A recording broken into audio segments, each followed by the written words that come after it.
Pada mulanya adalah firman, lalu firman itu digenapi oleh Allah. Dengan diberikannya sang juru selamat melalui seorang perawan bernama Maria. Ia memiliki seorang tunangan bernama Yusuf dari keluarga Daud. Mereka saling mengasihi dan taat kepada Tuhan. Salam, Maria. Salam Yusuf, kamu tahu aku? Saya tahu tentang kamu. Belum lama ini, kamu masih tinggal di bait Allah. Dan saya senang memperhatikan hal-hal baik yang kamu lakukan. Kamu juga mengenalku?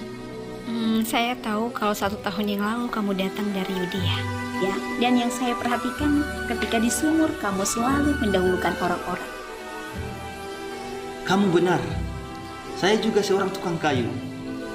Saya membangun beberapa rumah di berbagai tempat. Sejak aku melihatmu, aku berkeinginan untuk membangun rumah lagi, yaitu rumah tangga. Dalam bulan ke-6, Allah menyuruh malaikat Gabriel pergi ke sebuah kota di Galilea bernama Nazaret. Salam, hai engkau yang dikaruniai, Tuhan menyertai engkau. Apakah maksud dari salam itu? Jangan takut, hai Maria, sebab engkau beroleh kasih karunia di hadapan Allah. Sesungguhnya engkau akan mengandung dan melahirkan seorang anak laki-laki, dan hendaklah engkau menamai dia Yesus. Ia akan menjadi besar dan akan disebut Anak Allah yang Maha Tinggi. Dan Tuhan Allah akan mengaruniakan kepadanya tahta Daud, bapa leluhurnya, dan ia akan menjadi raja atas kaum keturunan Yakub sampai selama-lamanya. Bagaimana hal itu mungkin terjadi? Karena aku belum bersuami. Roh Kudus akan turun atasmu, dan kuasa Allah yang Maha Tinggi akan menaungi engkau. Sebab itu, anak yang engkau lahirkan itu disebut kudus, anak Allah. Sesungguhnya aku ini adalah hamba Tuhan. Jadilah padaku menurut perkataanmu itu. Yusuf, ada yang ingin saya sampaikan. Ada apa, Maria? Kelihatannya kamu sangat senang ini. Saya telah mengandung Yusuf. Hah? Bagaimana ini bisa terjadi? Ini tidak seperti yang kamu pikirkan. Anak yang saya kandung ini adalah karunia dari Roh Kudus. Mustahil. Ini tidak bisa diterima akal pikiran saya. Jangan mengada-ada, Maria.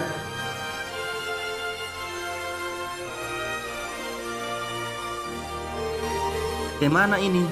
Maria calon istriku bahkan sudah mengandung dari Roh Kudus.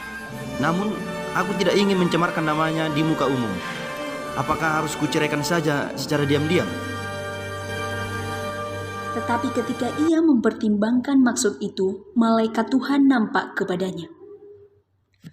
Yusuf, anak Daud, janganlah engkau takut mengambil Maria sebagai istrimu, sebab anak yang di dalam kandungannya adalah dari Roh Kudus. Ia akan melahirkan anak laki-laki, dan engkau akan menamakan dia Yesus. Sesudah mengetahui kebenaran yang disampaikan oleh malaikat, maka Yusuf berbuat seperti yang diperintahkan kepadanya.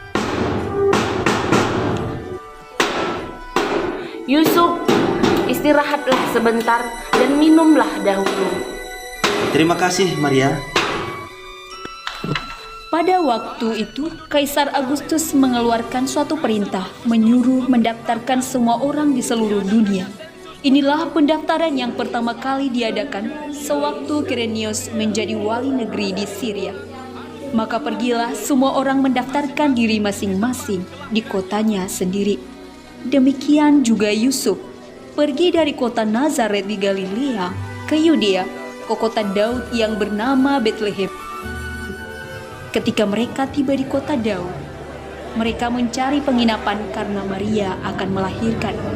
Tetapi semua menolak mereka karena Yusuf tidak memiliki uang atau harta untuk membayar penginapan. Yusuf, aku sudah tidak tahan lagi. Sepertinya bayi kita akan segera lahir. Tolong, Maria. Tolong kamu tetap bertahan. Saya melihat di sana ada kandang domba. Kita akan gunakan tempat itu saja. Baik.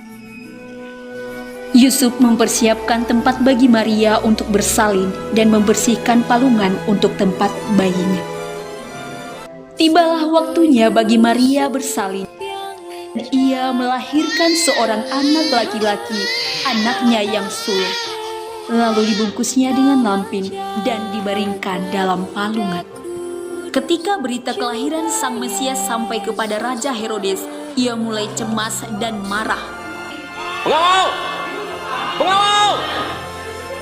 Pergi dan bunuhlah setiap anak laki-laki yang ada di negeri ini yang berumur 2 tahun ke bawah. Jangan ada yang tersisa satupun. Mengerti? Siap! Yusuf, bangunlah. Ambillah anak itu beserta ibunya. Larilah ke Mesir dan tinggallah di sana sampai aku berfirman kepadamu. Karena Herodes akan mencari anak itu untuk membunuhnya. Maria, Maria bangunlah. Malam ini kita harus meninggalkan tempat ini. Ada apa? Kenapa? Nanti saya jelaskan. Mereka pun tinggal di Mesir sampai Herodes mati dan kembali ke Israel setelah malaikat Tuhan menampakkan diri dalam mimpi Yusuf. Maka Yusuf pun membawa Maria dan Yesus ke Israel dan mereka tinggal di Nazaret. Demikianlah Yusuf adalah seorang bapa yang taat, lembut, dan penuh kasih. Semoga kita bisa meneladani Yusuf yang selalu menaruh kepercayaan kepada penyelenggaraan ilahi.